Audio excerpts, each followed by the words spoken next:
রাস্তায় চলতে চলতে পুজোর প্রতিমার উপর চোখ পড়লে কি গুনাহ হবে? প্রতিমার দিকে যদি প্রতিমা আপনার চোখ পড়ে তাহলে সেক্ষেত্রে এটা কোনো গুনাহের বিষয় না। প্রতিমা দেখলে যে গুনাহ হয় ব্যাপারটা সেরকম না। তবে প্রতিমার পুজো যেরকম শিরক সবচেয়ে বড় অপরাধ আল্লাহর জমিনে, ঠিক তেমনি ভাবে মুগ্ধতার দৃষ্টিতে যদি তাকান সেটা ভিন্ন বিষয়, সেটা গুনাহের কারণ হতে পারে। এমনি চোখ পড়েছে দেখেছেন, তার কারণে আপনার কোনো গুনাহ হবে না।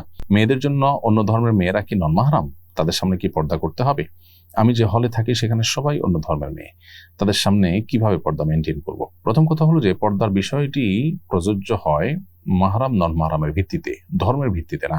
অর্থাৎ আপনি যার সাথে দেখা করবেন তিনি আপনার মাহরাম কিনা। যদি মাহরাম হয় তাহলে দেখা দেওয়া জায়েজ, আর মাহরাম না হলে তার সাথে দেখা দেওয়া জায়েজ নয়। যাদের সাথে আপনার বিবাহ বন্ধনে আবদ্ধ হওয়ার সুযোগ নেই তারা হলো আপনার মাহরাম, আর যাদের সঙ্গে বিবাহ বন্ধনে আবদ্ধ হওয়ার অপশন আছে তারা আপনার গায়রে মাহরাম। অতএব গায়রে মাহরাম কেউ যদি আপনার সামনে আসে তাহলে সেক্ষেত্রে তিনি যদি পুরুষ হন, নারী হিসাবে আপনি সেই গায়রে মাহরাম পুরুষের সাথে আপনি দেখা দিতে পারেন না। একই কথা পুরুষদের জন্য প্রযোজ্য। একজন পুরুষ তিনি তার গায়রে মাহরাম নারী, যে নারীর সাথে তার বিবাহ বন্ধনে পরিণত হওয়া জায়েজ বা সুযোগ আছে, তিনি গায়রে মাহরাম, সেরকম নারীর সাথে কোনো পুরুষের দেখা দেওয়া জায়েজ নেই। অর্থাৎ বিষয়টি হলো নারী পুরুষ এর সাথে সংশ্লিষ্ট, এর সাথে ধর্মের বিষয় নাই যে একজন মুসলিম নারী একজন হিন্দু নারীকে দেখতে পারবে কিনা, বিষয়টা এরকম না। অর্থাৎ এটার সাথে এর কোনো সম্পর্ক নেই। বরং নারী হিসাবে সব নারীরা সব নারীর সাথে দেখা করতে পারবে, সব পুরুষ সব পুরুষের সাথে দেখা করতে পারবে, কারণ এখানে ফিতনার আশঙ্কা ক্ষীণ নেই বললে চলে।